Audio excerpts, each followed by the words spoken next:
Yeah, I think about that a lot. I think about like, I knew in the beginning, the original PA he had, I knew there was a personality conflict.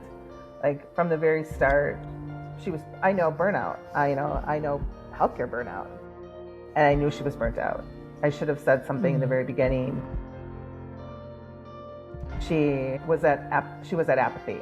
She should not have been in a patient-facing position. I should have said, I think there's a conflict here. I think we should have somebody different. He really needed somebody who was, a little bit more compassionate than her. And yeah, so that was the biggest. I should have done something sooner than I did. And again, I didn't actually know this was the first. I mean, I've taken care of people before, right? But never in a medical advocacy component. So I didn't even know patient rights existed. But, I saw a red flag. I should have said something sooner.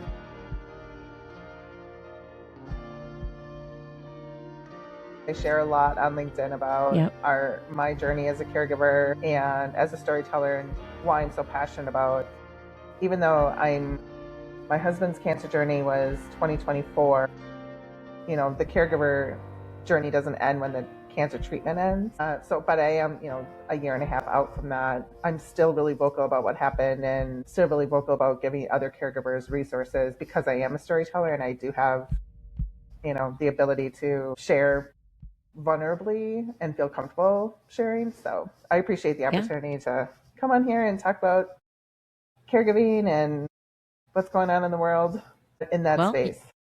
You've come to the right place. Yeah, thank you. We're all a bunch of storytellers trying to get our message out into the world.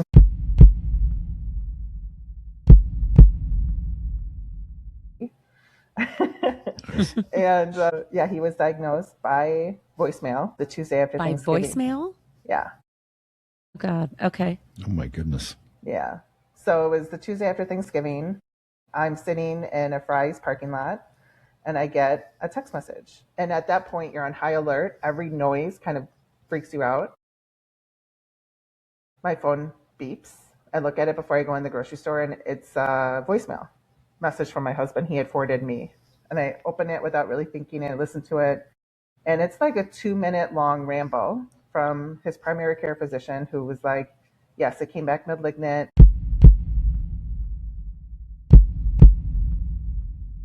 And I was like, we clearly manifested this. Why is it so hard? Why did not one thing go easy? And so at the very end, I was like, he couldn't talk. He was in the hospital. He had to sign away his right to speak. So I was his voice. And when that happened, I was very much like, I'm a public speaker. I'm an author. This has meaning right here. Being his voice, being his advocate. I know I'm supposed to do something here, but I'm so overwhelmed. I can't do it right now. So I'm just going to stick this in my pocket, and I'll figure out what to do with it later.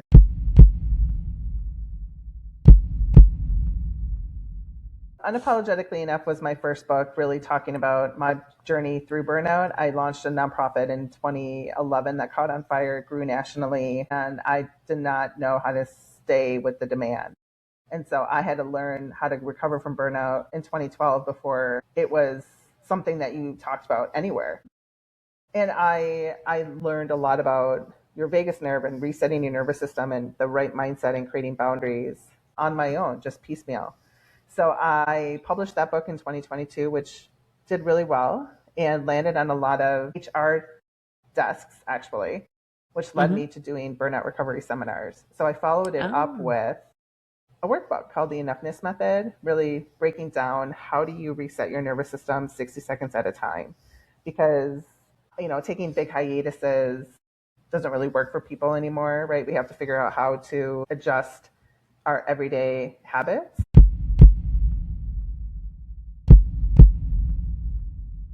In defense of all medical professionals in the U.S. healthcare system, we see you and we hear you. The burnout is real. And it is real. And unfortunately, the system itself has created that, right? Like the system's broken on their side too. Yeah. The burnout is a symptom of the brokenness. And so I hope that we, as Americans, as a country, that we are in a pivotal moment.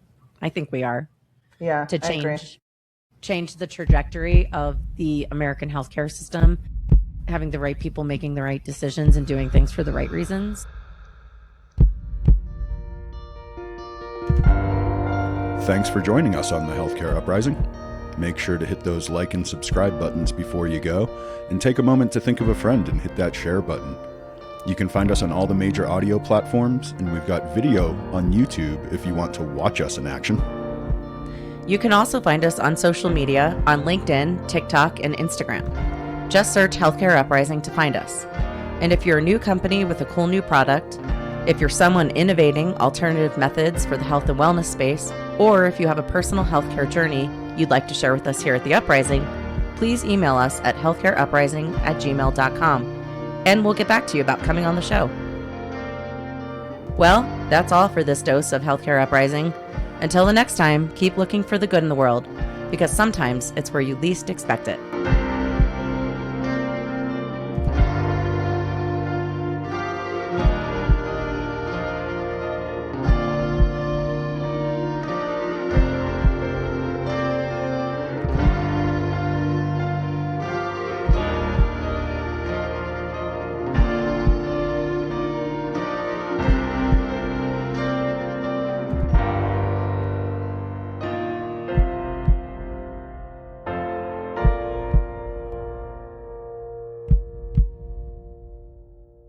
We are not doctors and we don't play one on TV. If you need medical advice, consult with your physician or a healthcare professional. This has been a Shut Up production. Shut up!